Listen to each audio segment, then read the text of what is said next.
Olá, meu amigo, minha amiga, e o programa hoje vai ser um programa leve e pesado. Você que está chegando agora, se inscreva no nosso portal, porque aqui a gente sempre aborda temas que você não vê pelos grandes meios de comunicação e também não vê pelos pequenos também. Se você gostar, dá o joia, aquele protocolo todo. E mande para os seus amigos e mande até para as pessoas que você não gosta. Quem sabe alguém abra e fala, puxa vida, sabe que eu nunca tinha pensado nisso? Quem sabe a gente ajuda algumas pessoas, né? Eu sei que você está muito aflito. Eu também tenho essa aflição e é por isso que eu vim para o YouTube. Você tem muita aflição diante desse processo civilizatório que o Brasil estava indo, lentamente, ele ter dado uma freada e está voltando para trás. Você está muito aflito de ver tantas pessoas que têm um comportamento raivoso, as pessoas têm um comportamento intolerante, as pessoas não ouvem mais, elas não conversam, você também não sabe o que dizer para essas pessoas e a gente está se segregando de uma forma muito chata. E você que está vendo no meio desse ambiente um governo que a gente pode chamar um governo de uma cretinocracia, né? Não é um governo que por si só está fazendo as coisas. Nós vamos conversar aqui que esse governo ele faz parte de uma engrenagem de outras coisas que estão conectadas a ele, né? Uma engrenagem sem cérebro. Bom, eu, como prometido, eu fiz a resenha aqui de 2 livros, né? Esse livro aqui do Laurentino Gomes, um livro dramático, mas muito bem escrito. E eu fiz a resenha também desse livro aqui, que eu nunca pensei que eles pudessem ter algum tipo de conexão, mas eles têm conexão sim. O livro dos 50 anos de telejornalismo do Jornal Nacional. O livro do Laurentino Gomes, eu já li os outros livros dele, né? Mas eu quero ver como é que ele vai sair dessa história aqui, no último livro dele, no 3º volume, porque ele vai ter que tocar na mentalidade escravocrata que o Brasil ainda tem, sobretudo a mentalidade das classes dirigentes. Classes dirigentes, eu estou dizendo, dos grandes grupos econômicos, grupos políticos e grupos dos meios de comunicação capitaneado aí pela família Marinho. Mas não é só a família Marinho que é responsável nessa história também, não. As outras famílias que cuidam de meios de comunicação são cúmplices também da mesma forma, só que com poder muito menor. Então vamos fazer aqui um link entre essas duas coisas. Em primeiro lugar, vamos pegar aqui o Jornal Nacional, 50 anos. A gente não pode chamar isso aqui exatamente de um livro. Se eu pudesse classificar esse material aqui com poucas palavras, eu ia dizer que isso aqui é uma obra ao cinismo. São 50 anos que eles fingem aqui que fizeram jornalismo. E por que eu estou dizendo isso, gente, fingem? Eles colocaram aqui os principais funcionários, as pessoas que cuidam da programação jornalística do Jornal Nacional, né? E pessoas, muitas delas diretores com altíssimos salários, jornalistas e apresentadores com altíssimos salários, para prestarem depoimentos sobre o que foram esses 50 anos do Jornal Nacional. Ora, se você pega na Alemanha nazista, em 1944, um grupo de pessoas do governo para falar do governo nazista, como é que sairia esse livro? E na África do Sul, em pleno regime do Apartheid, como é que seria um livro falando de uma televisão na África do Sul? Como é que seria um livro na Espanha, se lá tivesse televisão, e tivesse também matérias jornalísticas sobre a ocupação espanhola na América de uma maneira geral? Como é que vocês acham que seria a publicação de um livro? Então isso aqui não pode ser levado a sério, porque isso aqui é um material de autopropaganda que contém dentro de si um auto-engano das pessoas que trabalham nessa estrutura. Porque essas pessoas que trabalham nessa estrutura, de uma forma ou de outra, vão pegar desde a área jornalística até o pessoal do entretenimento. Você imagina um Fausto Silva, um Galvão Bueno, uma Ana Maria Braga, Luciano Huck, pessoas que têm salários estratosféricos ou rendas estratosféricas, não tem casa no Brasil, ou tem, mas tem fora também. Essas pessoas perderam contato com a realidade que já tiveram no passado, algumas delas, né? Elas estão num outro nível social, enfim. E operam numa empresa da qual eles não vão falar mal e da qual também eles não forçam nenhuma estrutura para mergulhar profundamente no sentido dessa empresa servir a um papel honesto, um papel positivo para holocáustica a situação que a gente vive no Brasil há algumas décadas.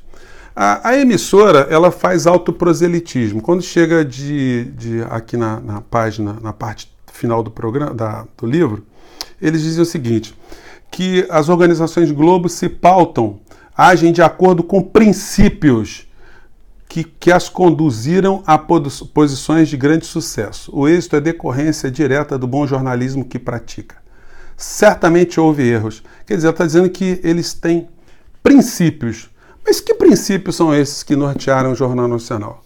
Falando de Jornal Nacional 50 anos, daqui a pouco a gente cai na escravidão, nós estamos falando de um produto de televisão que andava ao lado das matérias jornalísticas que eram publicadas no jornal impresso. Você não tem como ter o Dr. Jekyll e Hyde.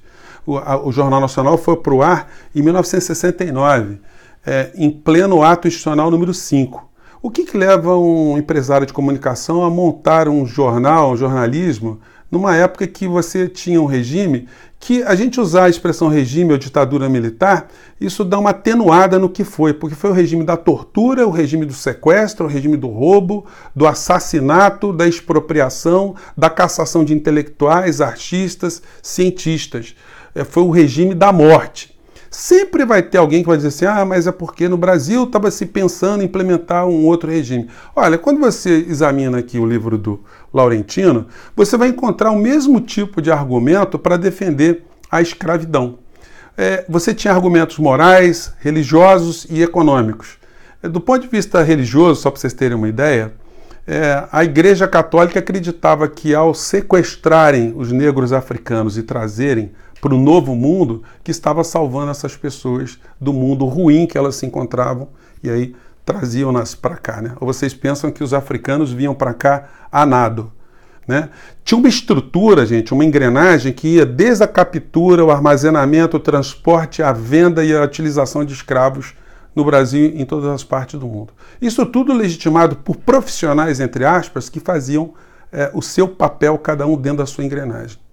E qual o papel da Rede Globo de televisão e o papel do Jornal Nacional? O papel foi o papel escravocrata e o papel holocáustico de sonegar do povo brasileiro a informação, a educação, o conhecimento e os dados para que o povo brasileiro pudesse se autodeterminar. Porque, como diria Hegel, a informação gera ação.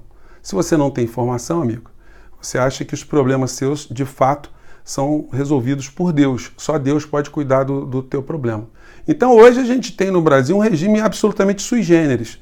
Nós temos uma cretinocracia por conta da onde foi jogado o povo brasileiro. Nós temos uma evangeliocracia coordenada por uma corporatocracia dos meios de comunicação no meio dessa história toda, nessa história holocáustica.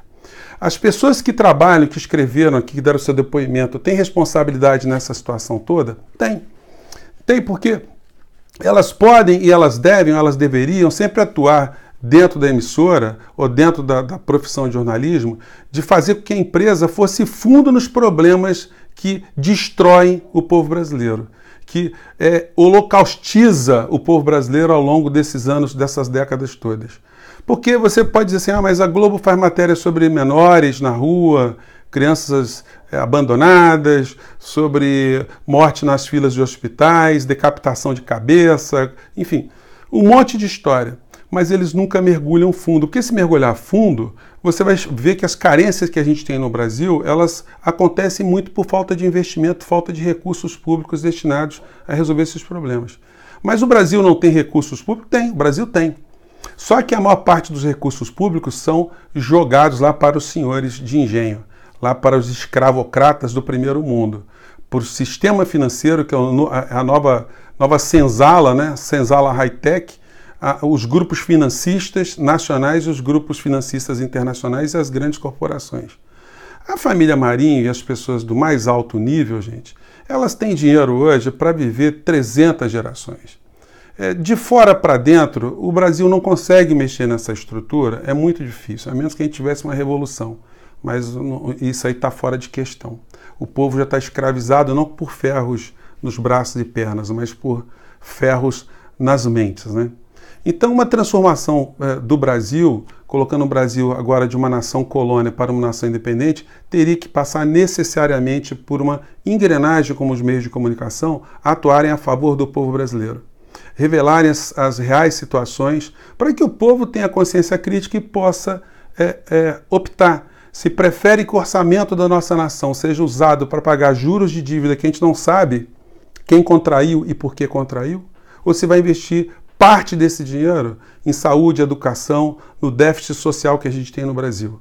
Se o povo brasileiro soubesse que a maior parte do orçamento vai para pagar juros de banco e não para os aposentados, será que o povo ia ficar tranquilo vendo esse governo com um psicopata como ministro da Saúde, da Educação também, né? Ministro da Saúde não, ministro da Economia, desculpe. Sacrificando o futuro das pessoas que vão ficar velhas, as que conseguirem ficar velhas e não vão ter dinheiro para comprar remédio, alimentos e vão morrer à míngua. Será que as pessoas tivessem esse tipo de consciência? O Congresso Nacional teria algum tipo de apoio? E aí, quando você vê o discurso dessa gente, você vê que o discurso é da engrenagem escravocrata holocaustica. Porque você tem parlamentares que reproduzem o mesmo discurso que essa rede de televisão impõe 24 horas, há meses na cabeça da pessoa que vai ser explorada no final da história, durante esse tempo todo. O discurso vai se repetindo, e aí você vê a pessoa com a mente escravizada achar que essa história de fato é necessário você permanecer escravizado.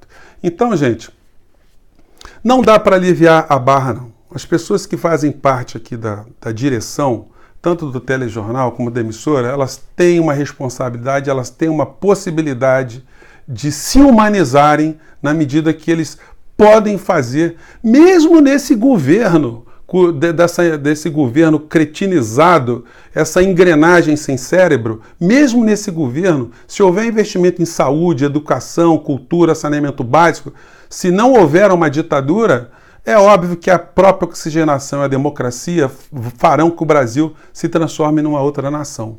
Mas eles querem esse tipo de opção ou eles preferem ficar presos nessa engrenagem sem cérebro? E aí não vai a crítica a esse governo do Messias, não, do presidente Messias.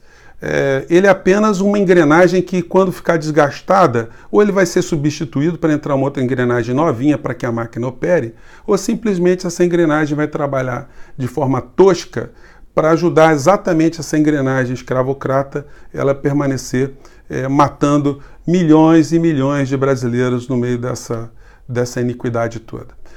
Eu acho que no Brasil está faltando a gente entrar mais a fundo nesses temas, e é impossível a gente entrar nesses temas em grande escala se a gente tem emissoras de televisão que sabotam a verdade, ocultam a verdade. Vocês vão dizer assim, os bolsonaristas, ou as pessoas que são simpáticas a Lula, Dilma, petistas e tal, que a Rede Globo de televisão é a Rede Globo golpista, que ela atua contra o Bolsonaro, enfim. Ela, de fato, atua superficialmente, porque quando ela quer destruir uma pessoa mesmo, eles vão até as últimas consequências. Se você pegar 50 anos de Jornal Nacional, 50 anos de Jornal Globo, o Jornal Nacional você não vai conseguir muito material para ver qual era a linha que eles utilizaram ao longo da ditadura sanguinolenta que nós tivemos no Brasil. Mas o jornal não. Você pesquisa lá no site do jornal e você vai ver que, se você clicar lá o nome Leonel Brizola, você vai ver mais de 78 mil citações ao nome de Brizola. Eu pergunto a vocês, quantas citações positivas o Jornal Globo fez de Brizola ao longo da sua existência? Né? O Brizola, quando queria falar alguma coisa, ele tinha que comprar um horário, comprar um espaço no jornal para dizer a sua opinião. E o que fazia o Globo aqui? Eu peguei só um trechinho que eu fui pesquisar isso, gente. Eles davam uma página inteira para um corretor de imóveis chamado Edgar Clary, uma página inteira. Ele tinha um artigo chamado Radiografia de uma Sociedade. E aí ele está escrito aqui nessa página aqui, brizolismo não rima com democracia. Aí chamou fascista Leonel Brizola, o caudilho, o radical de direita, ele espinafrava. Que era uma forma inteligente do Globo tentar destruir a reputação de uma pessoa sem colocar a sua assinatura, porque o Brizola, para reclamar, teria que comprar um espaço para se justificar aqui no Jornal Globo. Esse tipo de publicação, uma publicação isolada, não. Você teve mais de 120 publicações desse nível. Você tinha editoriais do Globo atacando o projeto de escola em tempo integral, onde eu não sei se era o Roberto Marinho que escrevia o editorial. Num deles ele diz que o programa da escola integral, CIEPS, era prejudicial às famílias do Norte Fluminense que precisavam que as crianças trabalhassem. Uma escola em tempo integral tirava crianças do trabalho e, portanto, diminuía a renda das pessoas. Essa era a mentalidade de um tipo de ataque que as organizações fizeram a um governo, que era um governo com o qual eles não concordaram. Só que isso não está aqui, né? Opa, caiu aqui o microfone. Só que isso aqui não está aqui, né? Deixa eu prender aqui direito, gente. Só que eles tiveram aqui no material uma verdadeira amnésia, né? Eles não... Esse ponto da história das organizações, eles não mencionam. Gente, tinha muito mais coisa para a gente abordar, mas para o vídeo não ficar muito longo, vou ficar por aqui. Eu quero mandar um grande abraço a todos vocês pelo carinho que vocês estão transmitindo, as pessoas estão entendendo aqui que a mensagem, que é possível a gente escarafunchar informações que estão escondidas e começar a acender cada vez mais velas e lamparinas. Tá bom, gente? Eu acho que se a gente, cada um suscitar um debatezinho no seu meio ambiente, a gente consegue lentamente mudar mentes e corações. Eu fico por aqui, um grande abraço e até o próximo vídeo. Tchau!